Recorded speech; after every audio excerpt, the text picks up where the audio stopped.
Hi guys. We're no camming it. I am in recovery from surgery.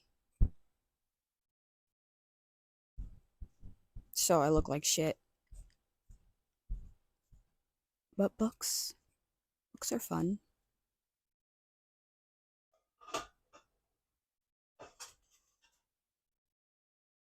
Let me know if my Pandora is over my voice.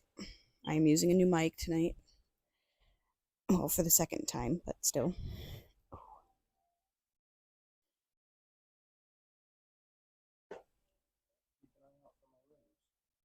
Still haven't found him?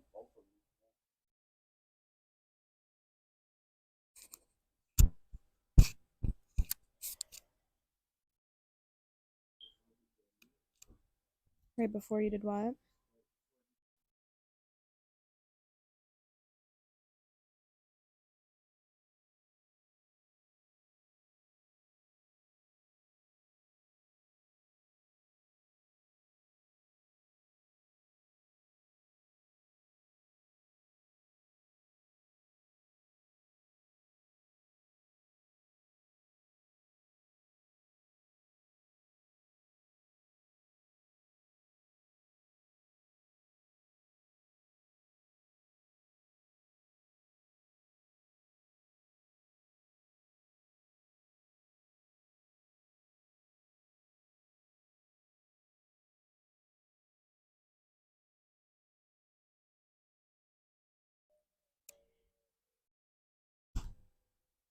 So we're going to be continuing on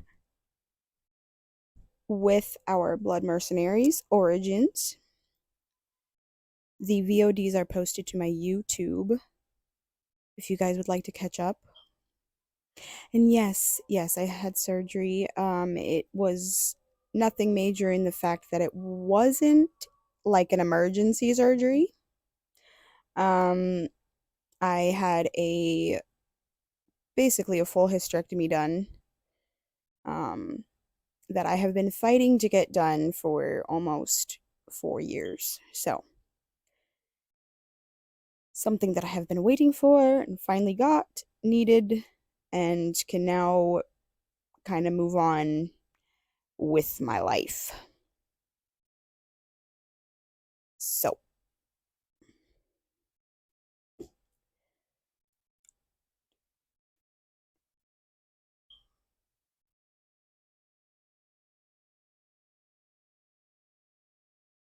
yes, I am 1 week out from my surgery. I just had my post op appointment today.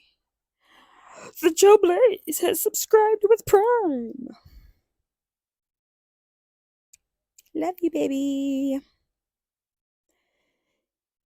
Yes, this is an exciting next chapter in my life that I have been waiting for way too long. So,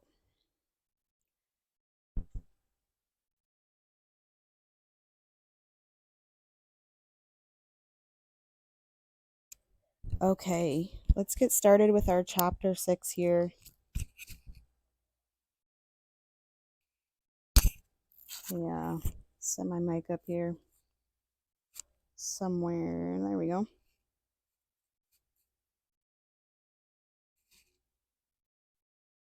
So once again, this is Blood Mercenary Origins by Ben Wolf.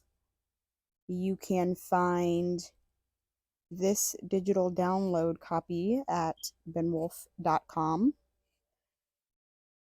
You can also go, like I said, to my YouTube, and I have the same username over there, the Hazy Witch, and all of the previous chapters that we have read are on there.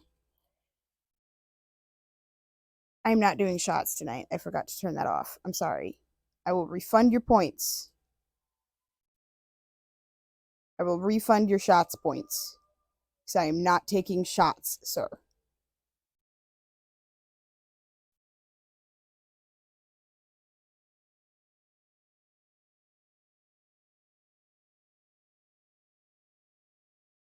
Remind me to refund your points, because that's a whole process. Hang on.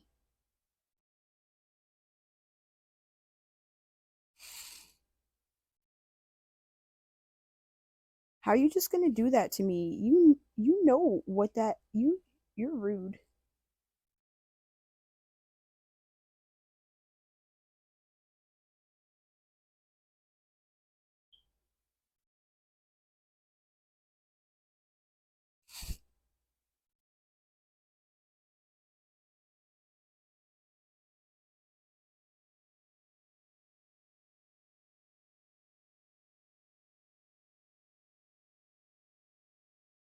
You better give me my point, sir. I have to open my dashboard and all sorts of shit. How are you gonna do that to me? Loyalty, Cloudbot loyalty. The Joe, please.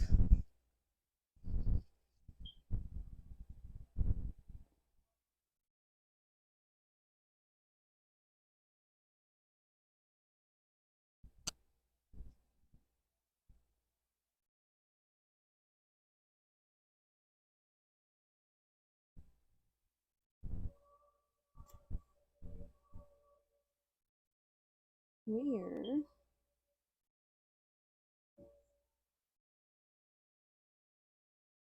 Where is your name?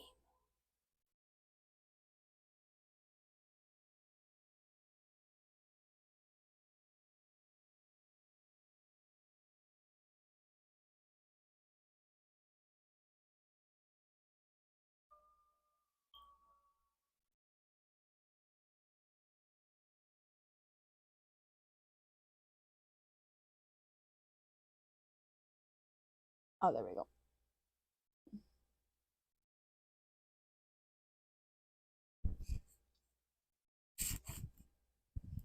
Okay, so we are starting from chapter 6. Once again, my husband didn't mess me up with that shot stuff. For the record, I am not taking shots.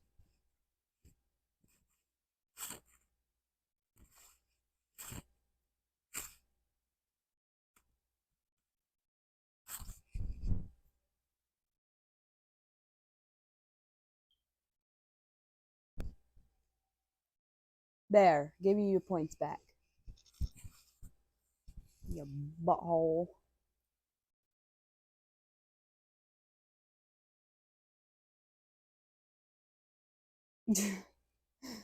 Oh my god.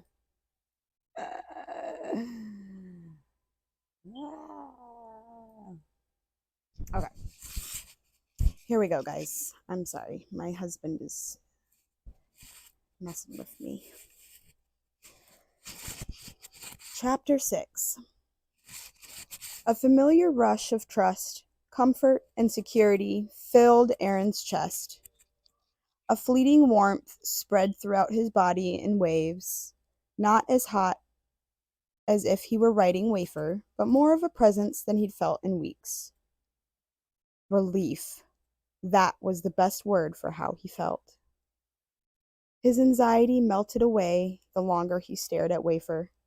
Even his back felt better, though he knew it was more of an influx of optimism than actual physical healing.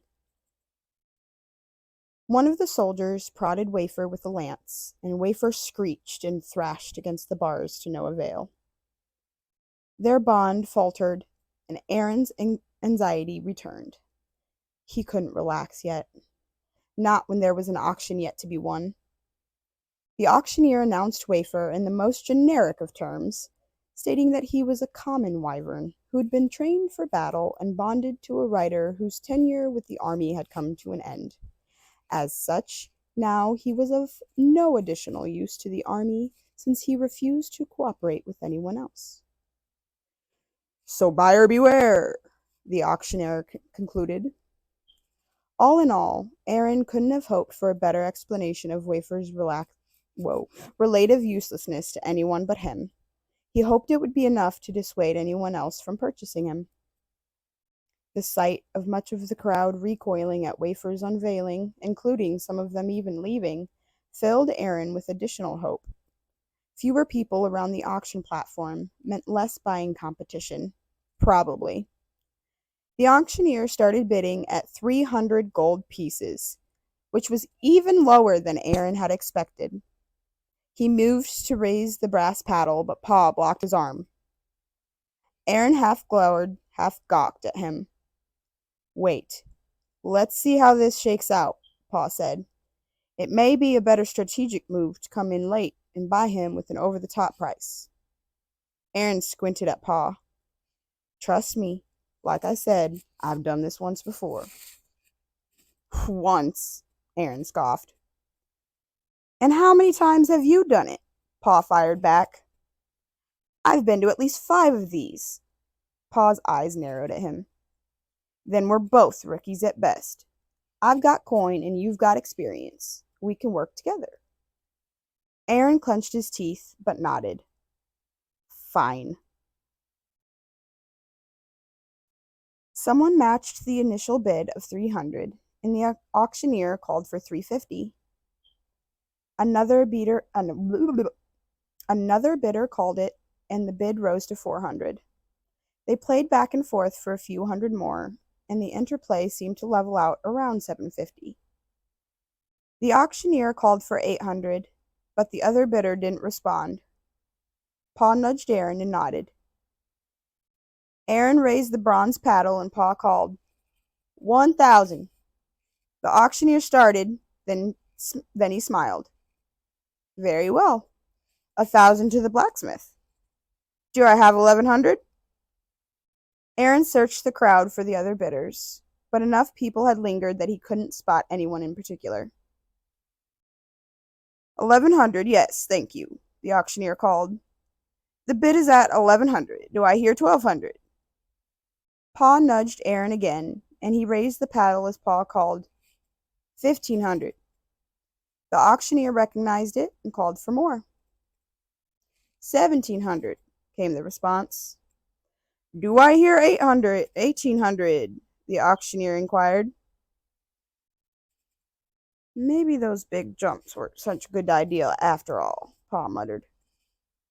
Yeah, maybe they weren't, Aaron muttered back.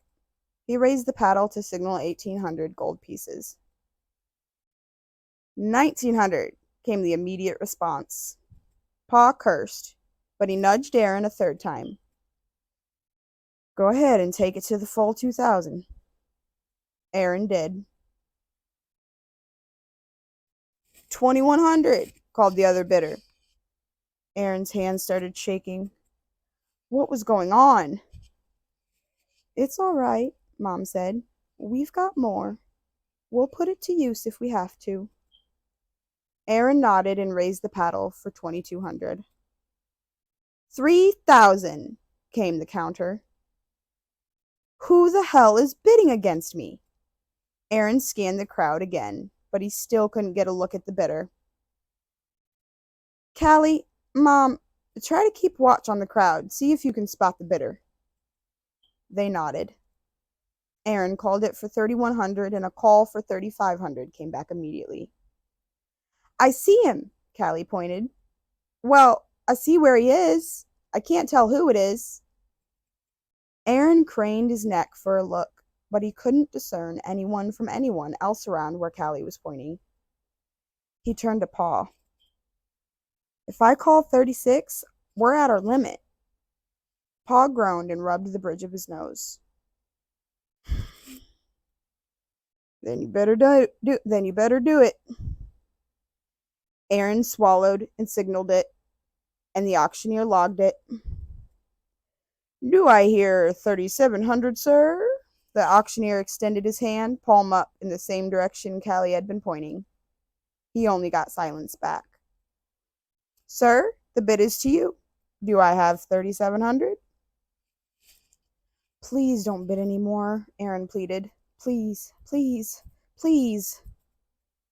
He locked eyes with Wafer again and smiled. We're close, buddy. So very close. 4,000, came the bid. Aaron's heart plummeted into his churning stomach. That was it. He'd been outbid. They didn't have enough. It was over. He stared at the ground in shock. 4,500. Pa's voice tore through Aaron's malaise. Aaron jerked upright and looked at Pa as the auctioneer logged the bid. You said 2,000 was your limit. Even with my gold, plus Callie's and Mom's, we're still short. I'll find a way, Pa said. I always have, and I always will. Pa, I can't let you shut up before I realize what a moronic thing I just did. Sir, the bid is yours. Again, the auctioneer pointed towards the mystery bidder. Do I hear 4,600? Or perhaps 5,000? Pa moaned. Don't go there. Definitely don't go there. Very well. Going once? The auctioneer crooned. Going twice? Aaron held his breath. End chapter 7. Ha. All right, hang on, guys. I'm going to go grab my drink so that we can continue on with chapter 7 here. Give me just a momento.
I'm back with my hot chocolate.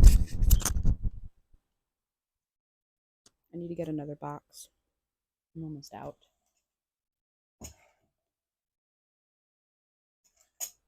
This has been my favorite drink lately.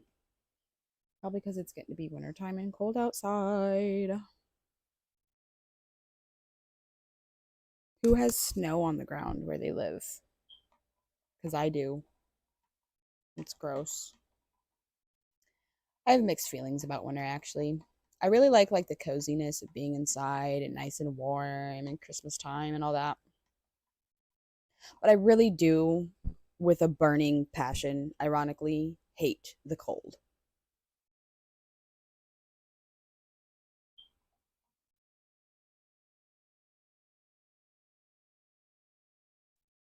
Ooh, that's hot.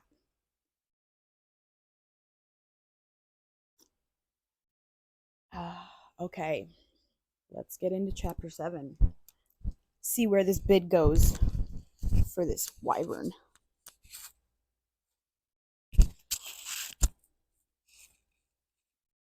10,000 gold pieces, the mystery bidder called. What? Aaron's legs shook, and he almost toppled over. Who would want Wafer so badly that he'd pay 10,000 gold pieces for him? No wyvern was worth 10,000 gold pieces. Even the best wyverns sold for no more than 45 to 5,000, from 4,000 to 5,000, and Wafer was already bonded. It just didn't make any sense. Aaron looked at Pa and hoped, but Aaron shook his head. Or blah, blah, blah. Aaron looked at Pa and hoped, but Pa shook his head. Sorry, but I'm not even worth that much, Pa said. The house, the shop, the forge tools, and our combined cash wouldn't even come close to covering that sum. Aaron's last shred of hope fizzled to nothing. The auctioneer called for other bids once, twice, and then he pronounced the sale in favor of the other bidder without using his name. Aaron didn't bother looking back this time. Instead, he found Wafer's sorrowful golden eyes and begged for forgiveness. Well,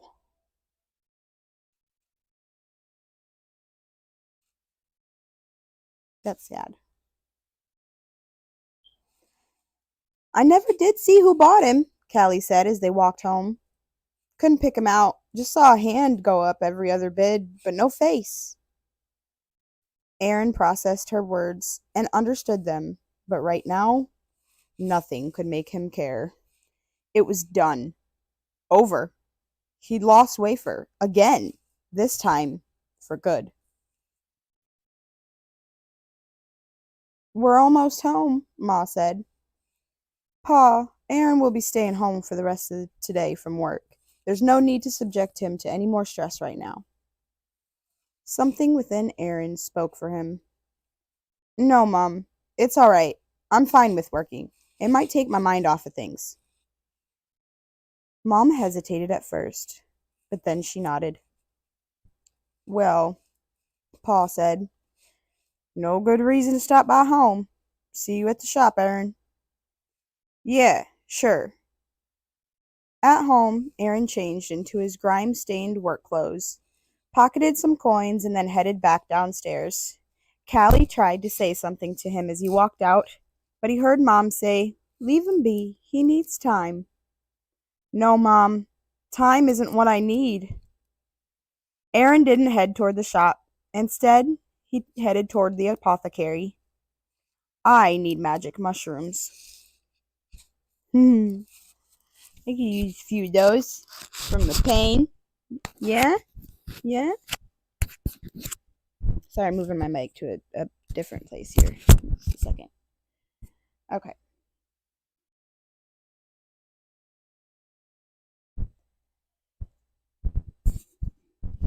Three shrooms later, Aaron's pain had subsided and he'd made his way to Pa's shop with the remainder of his shroom purchased in a new sack. He didn't say a word to Pa. He just headed straight for his apron and his gloves, through the vivid displays of colors transforming around him, and got to work. The haze didn't keep Aaron from working, but nor did it dull his sorrow. Thanks to the shrooms, he felt no anxiety, but he hadn't found a shroom to combat sadness, or to fill the emptiness in his chest where his bond with Wafer should have been. He hammered through his work.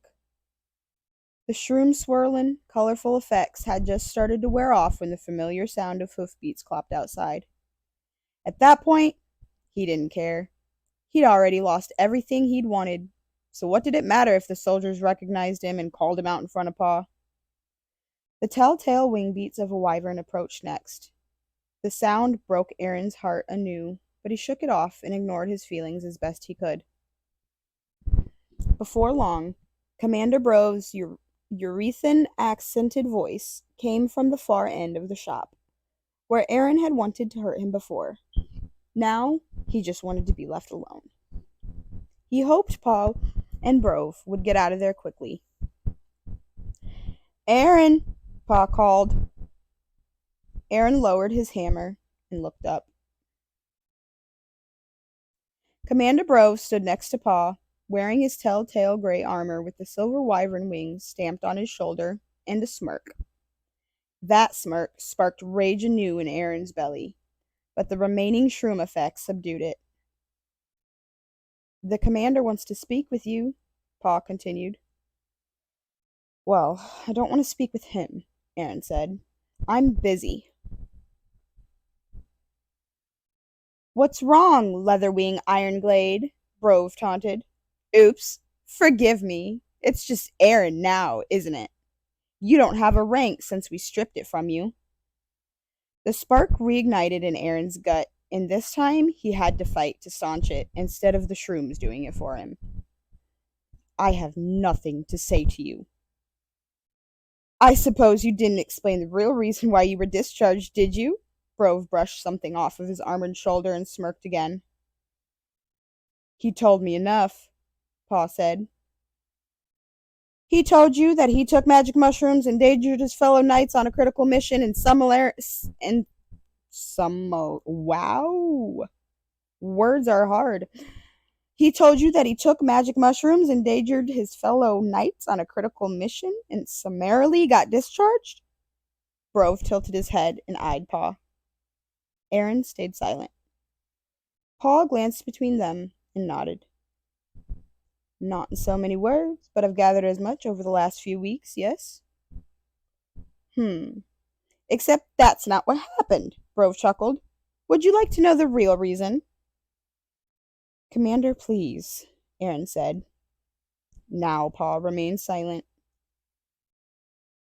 Did he tell you that he committed... Brove lowered his voice. Treason? Aaron fought the lingering shroom effects and said, That's not strictly true. Brove shrugged. It is according to the oath you swore. That part about serving the Galvalian army, that wasn't a suggestion. Daydreaming about leaving doesn't constitute treason, Aaron countered, more to Pa than to Brove. He'd already pled his case to Brove and failed, but Pa needed to hear the truth. I would have stayed with the army forever, but with the accident, my back made it hard to do much of anything without help. And that's where the magic mushrooms came in. They hindered your judgment in this area, certainly. Brove turned to Pa. Do you know that he wrote you a letter outlining his plans to steal army property and abandon his post? Aaron's rage bubbled over. That's not true! You're twisting my words! Whether I am or not doesn't matter. We intercepted the letter, of course, and General Cadamus saw fit to expel you all the same. And he also refused to execute me, despite your multiple requests, Aaron said.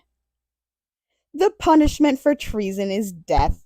Though General Cadamus showed you mercy, the law is the law. But since he passed judgment, I cannot contravene his ruling. Brove bared his teeth in a wicked smile. And that includes his decision to auction off your precious wyvern.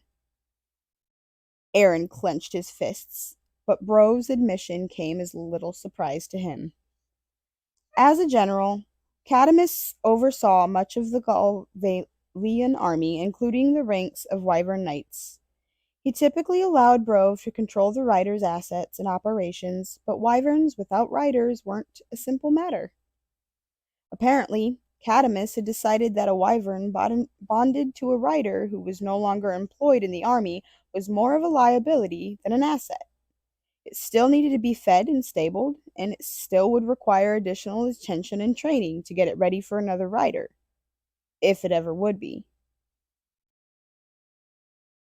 If I'd had things my way, I would have just killed your mount and fed its carcass to the other wyverns at the roost, Grove continued. It would have made for a better use of our time and resources. But General Cadamus forbade it. He insisted we sell the wyvern to recoup some of our losses. So I auctioned him as ordered. Brove smiled again. And bought him myself. Oh, shit.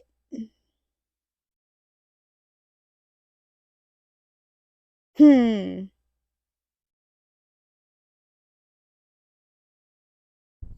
Mm-mm. Mm-mm.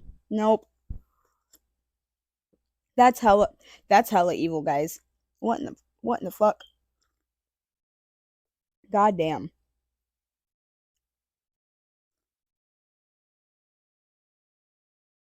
God damn.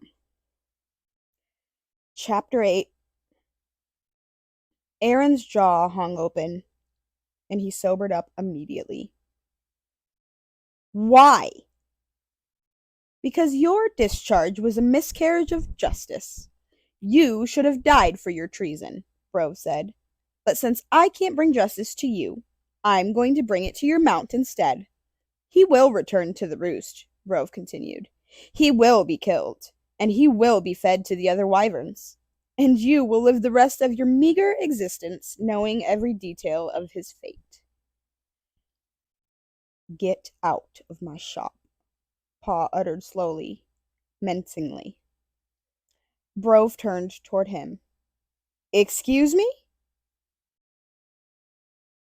I'll forge your weapons and shoe your horses, but I won't tolerate harassment. Pa pointed towards the front door. So get out of here. Brove stepped closer to him and leaned his face near Pa's. Keep talking to me like that, and you won't make so much as a door knocker for us ever again. I'll have you put out of business faster than you could whistle the Galvalian anthem. Pa didn't flinch. I know the law. A proprietor may refuse service to anyone whom he chooses for any reason. I'm exercising that privilege right now, and I'm refusing to service you and your men by allowing you to enter my place of business. You really don't know who you're dealing with, do you? Brove asked. That makes two of us, then, Pa said, stone cold. Brove stepped back. You'd be on the floor, begging for your life right now if you didn't do such impeccable work. If I didn't do such impeccable work, you would be training naked every day. Silence. Aaron blinked. More silence. Brove nodded. I suppose I can't argue with you there. I'll send word when your order is finished, Pa said. And I'll send word when the wyvern is dead, Brove sneered at Aaron. He's already been transported back to the roost. Pretty soon, he'll be dinner for all of his pals. You're jealous because I'm better than you, Aaron fired at him. That's all this ever was. I beat you, and your ego can't take it. Maybe that was true. Once, but certainly not anymore. You're sick, Aaron continued. You spent 10,000 gold just to get back at me? It was nothing, Brove said.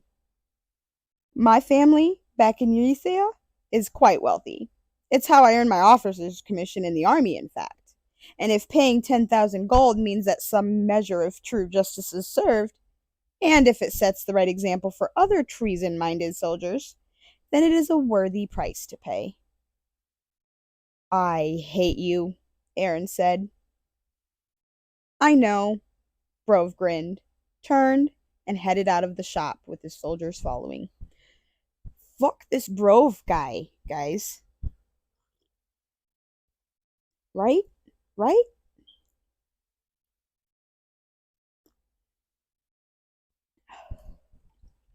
Chocolate's so good. Pa watched the soldiers mount up through the window. You must have really pissed that bastard off. Aaron didn't answer. He just stood there, staring past the window, past the soldiers and Commander Brove and Strife, past the city itself. He saw nothing. The first mighty beat of Strife's wings broke Aaron's absent focus, and he blinked. I have to do something. What is there to do? Pa asked. It's done. He's won. The best you can hope for is to live well in spite of him. That's not enough. They're going to kill Wafer. I know he's important to you, but sometimes this is how life goes. No, Pa.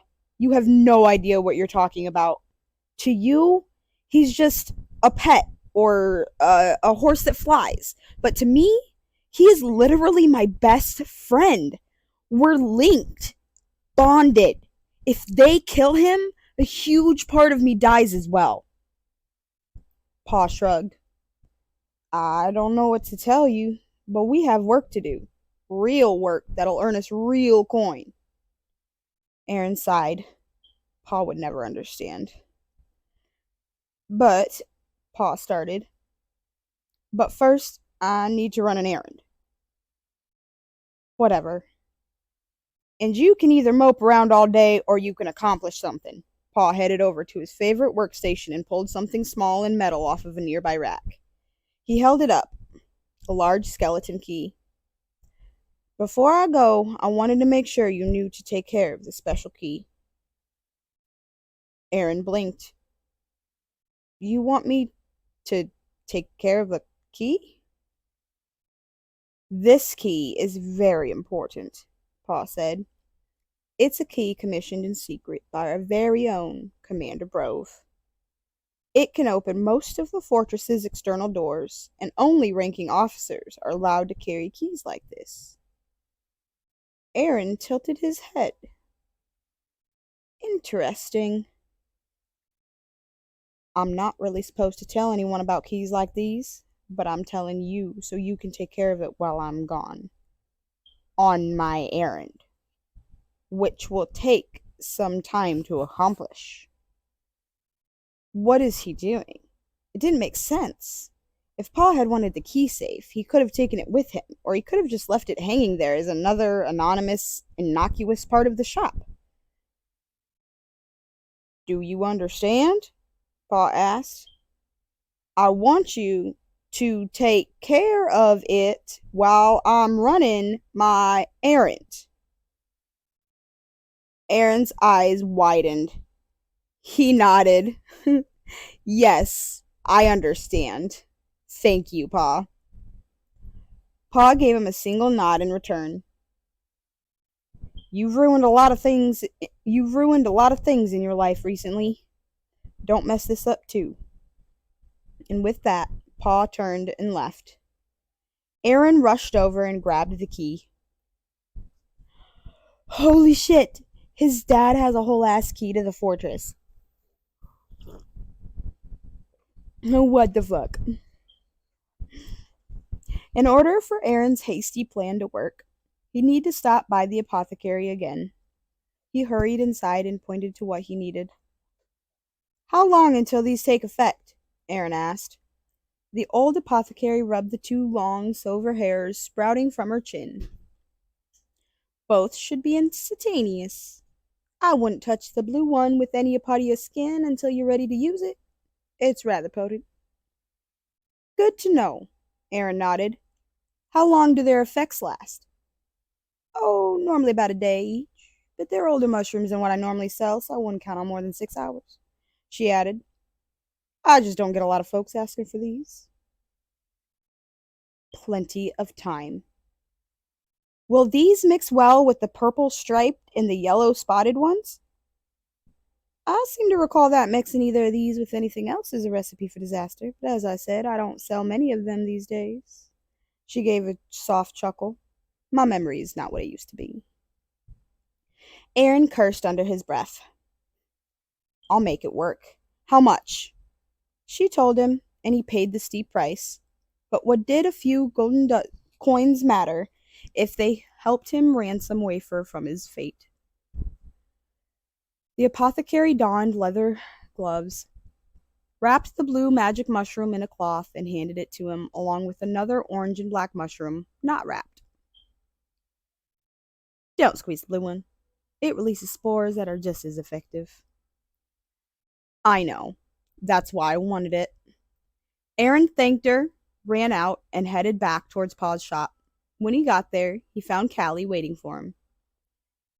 Aaron, sadness etched her words. I'm so sorry about the auction. We tried. I know we did, but I'm fine now. Really, I am. He passed her by and scurried around the shop, piecing together what he needed. What are you in such a rush about? No time to explain. Aaron pointed at a shield he'd finished the day before, hanging from a hook on a wooden post. Hand me that, would you? She paused. Then she complied. All right. He set it to the side where he could find it again and began to look around the shop for something he hadn't made since he'd started working at the shop again. Gauntlets. I need gauntlets. Callie pointed across the shop. Pa usually keeps them over there. Aaron found them and slipped them on over the sleeves of his work clothes. You look like you're going into battle. What's going on? Nothing. I can't talk about it. Aaron fiddled with the straps and buckles on the gauntlets, but couldn't quite get them tight enough. Help me tighten these? Callie planted her feet.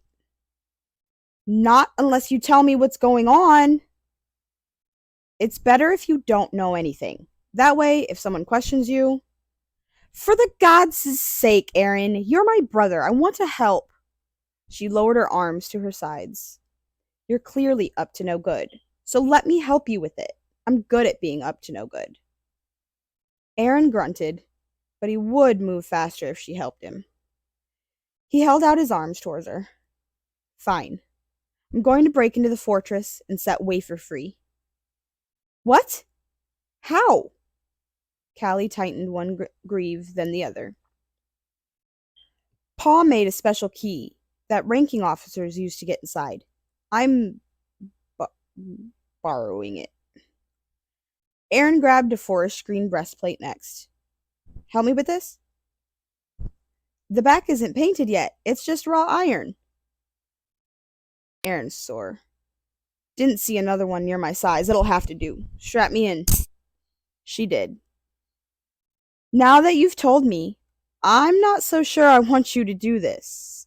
You're going to get yourself caught or killed. Maybe both. I'll be fine. I'll be wearing a disguise. A pretty mediocre one. It'll work. Once I reach Wafer, we'll fly out. The roost is open air, no ceiling. Callie's protests continued, but she kept helping him don the armor. When they finished, he looked mostly like a soldier again, at least from what Aaron could tell. Something's missing. She held up her forefinger. Wait. Callie grabbed a lance from a rack and handed it to him. Aaron looked it over. This lance isn't up to Army code. Callie rolled her eyes. Neither is the unfinished back of your breastplate, but as you said, it'll have to do. Are you sure you want to do this? He nodded. I have to do it. If I die, at least I'll die with my best friend. Gods, Aaron, don't say things like that. Callie shook her head and looked away. We just got you back. I'm sorry. He approached her, leaned the spear to the side, and took her hands in his. I don't want to die. I'd much rather get away with it. But if I do... She looked up at him. Well, I was going to offer to let you have all my belongings, but I'm poor as dirt, so you'll just have to remember me on your own. Callie smacked his breastplate and smiled. Even so, tears ran down her cheeks. She grabbed him and curled her arms around him. I love you, brother. I love you too, sis. He patted her back and pulled away. Gotta run. If you make it, when will you be back? He picked up the shield again and yanked the lance free from the floor. Then he patted his pockets to make sure he had the key, and he tucked the shrooms into a small pouch and secured it to his waist. Aaron also grabbed a key for shackles just in case he did get caught, and he tucked it inside the wrist of his left greave. Tonight, but I don't know how long I'll be able to stay. She nodded. Don't tell me goodbye now. Tell me when you get back. Aaron smiled. All right. Well, just go already, she said. Aaron bolted out of the shop and made for the path that led to the fortress. Whoo! This is getting interesting.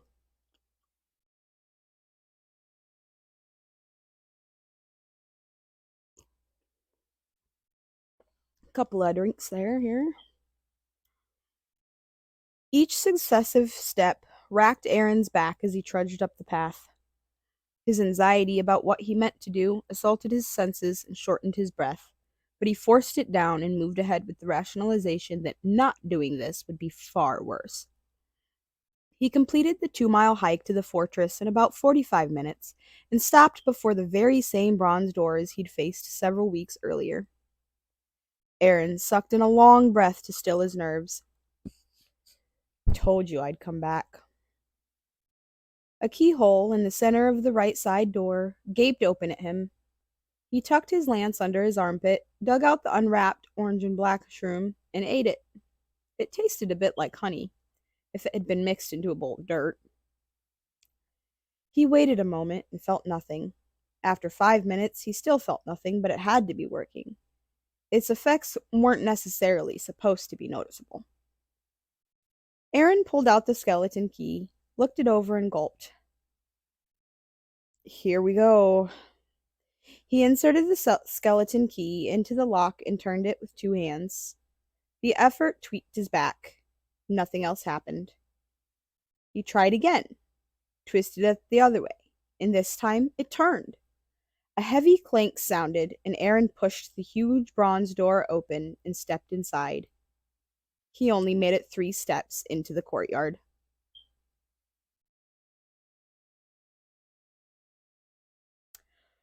Whew! Okay, so we are ending here at chapter 9. As soon as we finish up, this stream will be uploaded to YouTube. Like I said, you guys can check out the other chapters that we've previously read also on YouTube. Just over at the Hazy Witch. I don't know, do I have a YouTube command? I don't think I have a YouTube command yet because when I was making my commands, I really didn't have much on my YouTube. No, I don't yet. Okay. So that will be up there soon so you guys can click on it easy and jump over to YouTube. You can also jump into my Discord under Book Club or the Book Nook. There is a book club section that is keeping track of our books and how far we are in them. So check that out to keep on track with us. This will probably be streamed for at least the next couple weeks. I am on take it easy rest is what my doctor said. Take it easy rest for the next few weeks as I heal from a hysterectomy. So I can't lift over 10 pounds, so I'm just going to be doing a whole lot of nothing around here. So reading will get me through though. And what's better than taking you guys along? So let's hop off of here for the night. I'm going to go curl up in my nice warm bed. Let's see who's live that we can pop into. If XRB is still live, we are going to go pop into him because he just... because he just made partner. Yes, he's still alive. So, XRB, we finally got him to partner. We have been pushing for months at this point. Um, he got the email today, live on screen. It was adorable. He bawled his eyes out. Um, so very deserving. So very deserving of a person to hit partner. So let's go say hi.